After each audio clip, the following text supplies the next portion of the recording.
Sunny Leone की रात। एक ख्वाहिश जो पूरी हो गई। मुंबई की एक आलीशान होटल के 16वें फ्लोर पर एक खास स्वीट की बालकनी में खड़ी थी सनी लियोनी।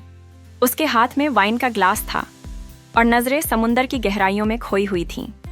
उसके चेहरे पर एक अलग सी उदासी थी जो उसकी ग्लैमरस लाइफस्टाइल के पीछे छिपी रहती थी। उस दिन उनका एक प्रमोशनल शूट था और उस शूट के लिए बुलाया गया था एक नया क्रिएटिव डायरेक्टर, कर्ण। बेहद प्रोफेशनल, सादा, लेकिन उसकी आंखों में एक गहराई थी जिसे नज़रअंदाज करना नामुमकिन था। जब पहली बार सनी और कर्ण की नज़रें टकराईं तो वक्त जैसे रुक गया। शूट के दौरान कर्ण ने सनी से कभी ज़्यादा बात नहीं की, न कोई दिखावा, न चापलूसी। उसने सनी को सिर्फ एक परफॉर्मर के तौर पर देखा, न कि किसी फैंटेसी के रूप में। यही बात सनी को अजीब सी लगी। सभी उसकी खूबसूरती, फिगर या सेक्सी अदाओं के बारे में बात करते थे, लेकिन पहली बार कोई उसकी आंखों को पढ़ने की कोशिश कर रहा था। शाम ढल चुकी थी, शूट खत्म हो गया था। कर्ण होटल के बार में बैठा था, अकेले, एक ग्लास में स्कॉच लिए। तभी किसी ने पीछे से आकर कहा, क्या मैं बैठ सकती हूँ? वो सनी थी, सादी ड्रेस में, बिना मेकअप, एकदम असली। कर्ण थोड़ा चौंका, फिर मुस्कुराया। आपको अकेले देखना थोड़ा असामान्य है, सनी ने धीरे से कहा। कभी कभी स्टारडम से दूर सिर्फ एक औरत बनकर जीने का मन करता है। उन दोनों की बातों का सिलसिला शुरू हुआ। फिल्म इंडस्ट्री, लोग, रिश्ते, अकेलापन, एक के बाद एक परतें खुलती गईं और फिर सन्नाटा। कर्ण ने एक सवाल पूछ लिया जो शायद किसी ने कभी नहीं पूछा था। तुम्हारे अंदर की सनी क्या चाहती है? सच्चे प्यार या सिर्फ छांव? सनी कुछ नहीं बोली। उसकी आंखों में नमी तैर गई। उसने कर्ण का हाथ पकड़ लिया। चलो ऊपर, मेरे रूम में। कमरे में दोनों चुप थे।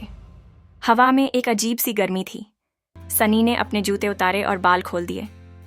वो आईने के सामने खड़ी हो गई। तुम मुझे औरत की तरह देख रहे हो, ना कि एक फैंटेसी की तरह। यही पहली बार है।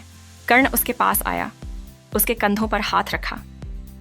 क्योंकि तुम सिर्फ खूबसूरत नहीं, बेहद सच्ची हो। धीरे धीरे उनके बीच की दूरी मिटने लगी। सनी ने अपनी बाहें कर्ण के गले में डाल दीं। उनके होंठों की गर्मी धीरे धीरे बढ़ रही थी, मगर सब कुछ बहुत शांत, बहुत संयमित था। वो रात जैसे एक कविता थी जो लहरों की तरह धीरे धीरे बह रही थी।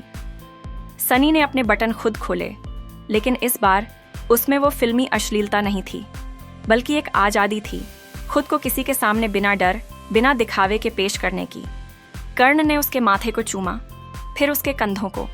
उन्होंने बिस्तर पर एक दूसरे को बहुत धीरे धीरे, पूरी भावनाओं के साथ छुआ। वो रात सिर्फ जिस्म का नहीं, रूह का मिलन थी। सनी ने पहली बार किसी के साथ खुद को खोया नहीं, बल्कि पाया था। सुबह की पहली किरणों के साथ जब सनी उठी तो उसके चेहरे पर वो सुकून था जो बरसों से गुम था। वो बिस्तर के किनारे बैठ गई, चाय का कप हाथ में लिए, और कर्ण को देखा जो अब भी सो रहा था। उसने सोचा, किस्मत ने एक रात दी, लेकिन एहसास उम्र भर के लिए छोड़ दिया। कर्ण जागा और मुस्कुराया। तो ये कहानी यहीं खत्म? सनी ने सिर हिलाया। नहीं, ये कहानी अब शुरू हुई है, पर अब इसकी अगली रात किस्मत पर छोड़ते हैं।